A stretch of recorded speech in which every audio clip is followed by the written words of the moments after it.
자, 그러면 우리들에게 문제가 지금 참 관심된 창조과학이라고 하는 것은 도대체 어떤 배경에서 나올까? 아까 장대익 박사가 미국적 상황에 대해서 굉장히 많은 얘기를 해주셨는데요. 저는 창조과학이라는 것이 미국적 상황에서 나타난 굉장히 독특한 문화현상으로 봅니다. 창조 진화 논쟁이라는 것이 기독교 신학에서 핵심 주제도 아니고, 게다가 창조과학이라고 하는 것이 기독교 신학에서 그렇게 진지하게 고민된 주제도 아닙니다. 다만 고민하는 까닭은 어느 날 한국교회나 제가 몸담고 있는 신학계 내에서 이게 가지고 있는 악영향 때문에 걱정을 하는 거죠. 자, 그럼 무슨 사건이냐? 창조 진화 논쟁의 이면에는 근본주의와 현대주의라는 신학사상의 논쟁이 걸려 있습니다. 1920년대에 벌어진 논쟁들인데요. 미국은 건국 정신부터 기독교적입니다. 물론 건국의 아버지들 가운데 무신론자들도 있었습니다만 적어도 객관적으로는 청교도 정신에 의해서 다스리는 나라라는 게 있습니다. 미국 초기부터 끊임없이 설교자들이 강조했던 게 새로운 예루살렘입니다. 미국은 새로운 예루살렘을 상징하고 새로운 예루살렘을 통해서 하나님의 나라를 건설한다는 게 미국 정신이었고, 그게 1890년대까지 잘 이루어져 왔습니다. 미국은 몇 차례 세계대전을 통해서도 경제적으로 크게 성장해 왔었고요. 자신들의 힘에 의해서 요한계시록에 나오는 평화로운 천년을 스스로 이룰 수 있다고 생각했었습니다. 그만큼 자신만만한 미국 기독교였고요. 그 결과 나온 신학적인 교리가 자신들 스스로 평화로운 천년이 지난 다음에 예수가 재림할 거라는 후천년설이 나오게 됩니다. 그런데 정확히 1875년에서 1920년 사이에 미국 사회가 급격하게 변동을 겪습니다. 노예 해방으로 인해서 백인들이 대도시로 몰려오게 되고요. 동유럽권에서 대규모 이민자들이 몰려오기 시작했습니다. 그런데 동유럽권에서 몰려오는 사람들의 대부분은 가톨릭 교도들입니다. 미국의 주류 백인들 와스프에 적응하지 못하는 사람들입니다. 미국 사회가 심하게 종교적, 정치적, 이념적 변화를 겪는 상황이고요. 신학적으로는 18세기 이후에 나타났던 자유주의 신학 계통, 그리고 성서를 보다 비판적으로 읽기 시작한 역사 비평들이 미국 사회 안에 들게 됐습니다. 자, 1875년 상황에서 미국 주요 대학 총장들 30명 가운데 목사가 몇 명이었을까요? 적은 목사들입니다. 미국 주요 대학, 지금 말하는 하버드, 예일, 프린스턴, 시카고 모든 대학의 총장들이 다 목사였었습니다. 그런데 1920년대 들어오면 그 주요 대학, 30개 주요 대학에서 목사가 총장인 학교는 딱 한 학교입니다. 40-50년 사이에 엄청난 변화를. 자, 목사들이 또는 미국 교회의 지도자들이 갖는 좌절감 한번 생각해 보세요. 대학 총장의 지위부터 시작해서 모든 주도권이 다 넘어가 버렸습니다. 그때 이 사람들이 가지고 있는 자의식이 뭐냐? 우리는 바벨론에 잡혀온 포로라는 겁니다. 몇십 년 전만 해도 우리는 새로운 예루살렘이라고 했는데요. 미국 기독교인들이 느꼈던 것이 바벨론의 포로로 와 있다. 이미 이방인들의, 지금으로 말하면 인본주의에 의해서 포로가 되었다고 생각하는 겁니다.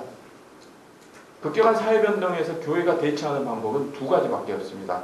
하나는 사회문화적 변화를 적극적으로 수용하고 새롭게 갱신하는 게 있고요. 또 다른 하나는 더욱더 이미 지켰던 것을 지키고 사회문화와 담을 쌓는 겁니다. 현대주의, 제가 현대주의라고 얘기하는데 마더니스트라고 얘기합니다. 근대주의라고 얘기하는데 이 사람들은요, 현대과학의 제반상을 진화론을 비롯해서 다 수용하는 사람들이고, 그리고 성서의 고등비평을 수용하는 사람들입니다. 자, 근본주의는 과거의 신학적 사조를 더욱더 엄격하게 지키는 겁니다. 성서 문자주의를 고수하는데 이때 나오기 시작했습니다. 그러다 이게 1925년이죠.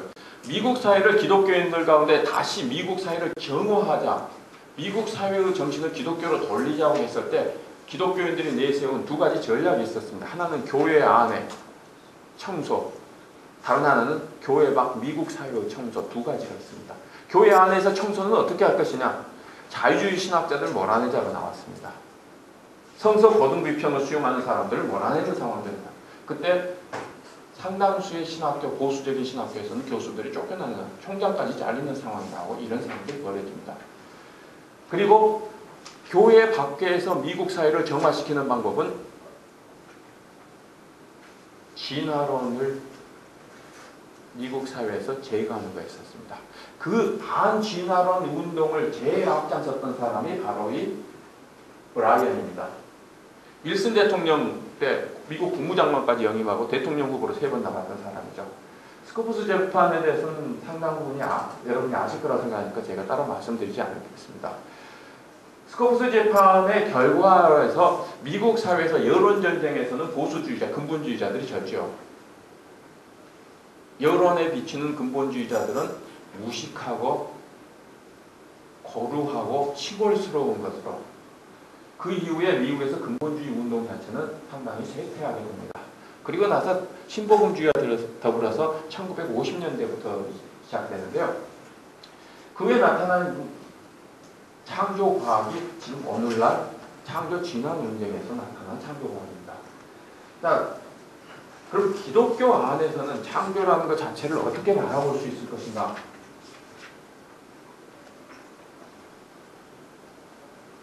자, 창조진화 논쟁의 스펙트럼을 먼저 한번 보도록 하겠습니다.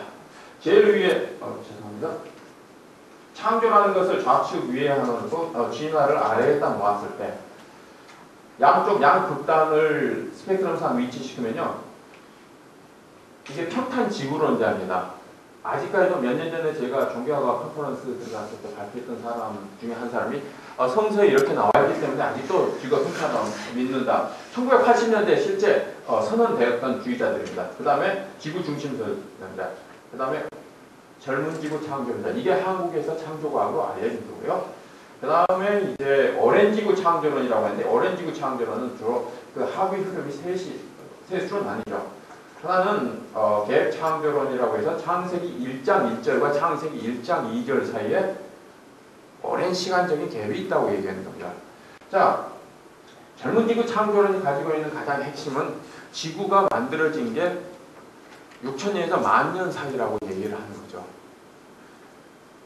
현대과학의 모든 것을 전적으로 배제하는 입장이고요. 오렌지구 창조론이라고 얘기하는 것은 다윈의 진화론만 빼고 현대과학의 모든 걸 다 받아들이죠. 빅뱅 우주론에 따라서 우주 역사가 137억 년이라는 것부터 태양계 나이가 45억 년 다 받아들입니다.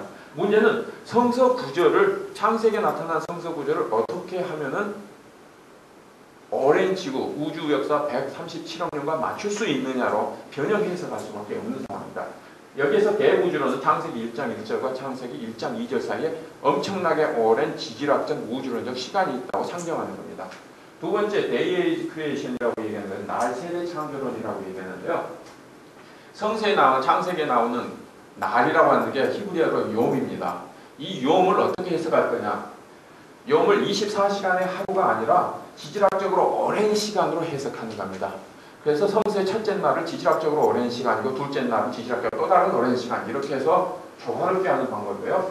세 번째, 점진적 창조론이라고 얘기하는 것은 창세기에 나와 있는 날이라고 하는 것이 24시간이라는 시간이 사실이고 첫째 날 24시간의 창조 이후에 지질학적으로 오랜 시간 동백기를 두었다가 다시 둘째 날에 시작돼서 24시간이 지나서 창조가 되고 또 오랜 시간 이렇게 해서 만들어진 창조론이라고 얘기합니다.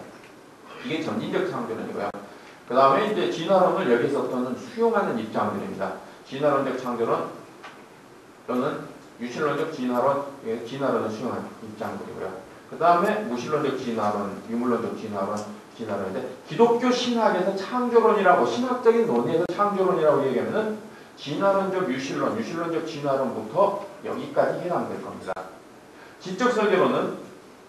지적설계론의 구성을 보면은 대부분이 오랜 지구 창조론자들이 지적설계론입니다. 지적설계는 일종의 연합군이라고 생각하시면 될 거고요. 그리고 극히 일부분 젊은 지구 창조론이 포함되어 있고 유실론적 진화론자나 지적설계 진영에 들어가 있는 경우도 있고요. 자, 가운데 쳐져 있는 선이 이게 지구의 나이가 얼마가 되었을까에 관한 경계선입니다. 이 위쪽으로는 10,000년이 안 되었다고, 이 아래쪽으로는 훨씬 더 오래되었다라고 얘기합니다. 좀 전에 설명했던 걸 다시 보게 되면 젊은 지구 창조론, 오랜 지구 창조론, 지적설계 창조론, 진화론적 창조론, 유실론적 진화론 이렇게 기독교 신학에서 얘기할 수 있는 신학적 입장입니다. 그다음에 유물론적 진화론은 기독교 신학에서 논의되고 있지 않는 얘기이고요. 자, 그럼 무엇이 이슈인가? 두 가지 문제입니다. 하나는 성서를 어떻게 해석할 것인가에 관한 문제고요. 우리가 알고 있는 창조과학은 성서를 정말 그대로 문자 그대로 읽는 입장들입니다. 그 다음에 두 번째는 오렌지구 창조론부터 시작해서는 사실 성서를 문자적으로 읽을 수가 없습니다. 벌써 창세기 1장 1절부터 시작해서 이걸 24시간의 하루로 해석할 것이냐 오랜 시기로 해석할까 해석의 문제로 넘어들어가고 그러니까 엄격하게 문자주의할 수가 없다는 얘기고 그 다음에 두 번째 신학적 입장 신학이라고 하는 것은 도대체 어떤 성격을 가진 것으로 봐야겠느냐 신학이라고 하는 것이 성경 구절을 정확하게 해석하는 것이 신학이라고 하는 것이냐 성경 구절을 기반해서 우리 사회에서 우리들의 삶 속에서 일어난 현상에 대해서 어떻게 대답을 주고 새로운 신학적인 작업을 해나갈 것이냐 그러니까 과거의 것을 그냥 주석할 것이냐 아니면 우리 시대에 새로운 답을 만들어 나갈 것이냐 어느 게 신학이냐는 문제와 관련돼서 다른 입장이 있습니다. 사실 창조과학이나 유실론적 진화론 제가 알고 있는 진화론적 유실론의 입장은 성서를 보는 눈과 신학이라고 하는 작업의 성격 자체에 대해서 다른 입장을 가지고 이미 신학적으로 다른 입장에 서 있는 거죠. 이건 과학에 대한 입장의 문제, 이견이고요. 한국에서 창조과학회가 1981년 시작되고요. 책 보신 분은 알겠지만은 제가 81년도에 대학에 입학했을 때 자연과학 개론 한 학기 내내 들었던 게 창조과학입니다. 그때 봤던 텍스트도 이거였고요. 그리고 그분 지금 여전히 서울대 교수하고 계실 때요. 자연과학대가 아니고 가령대 지금 뭐 생활과학대인가 교수하고 계시는데 창조과학에서 나왔다는 얘기는 언뜻 들었던 것 같아요. 다음에 2004년에 지적설교회가 시작됐고요. 과학적 창조는 아까 제가 말씀드렸던 내용들이죠. 태초에 하나님께서 천지를 창조하시니라 보면서 과학적인 증거는 창세기의 내용과 일치한다라고 얘기합니다.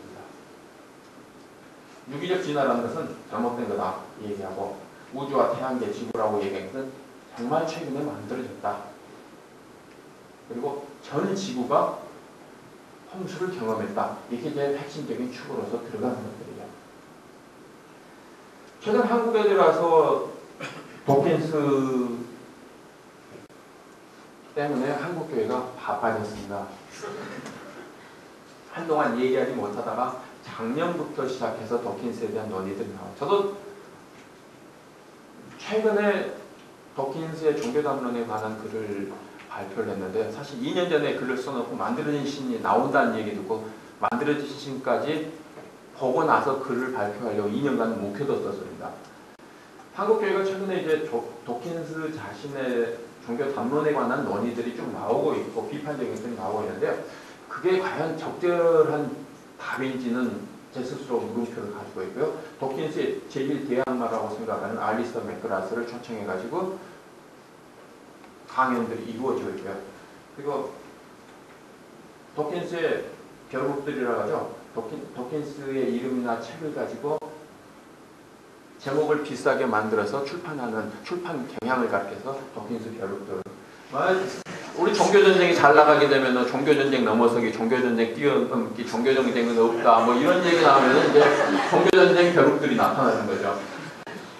최근에 이제 도킨스에 관한 논의들에서 무신론적 진화론이라고 하는 것을 유물론과 결합시켜서 해석하는 그런 게 많이 나와요.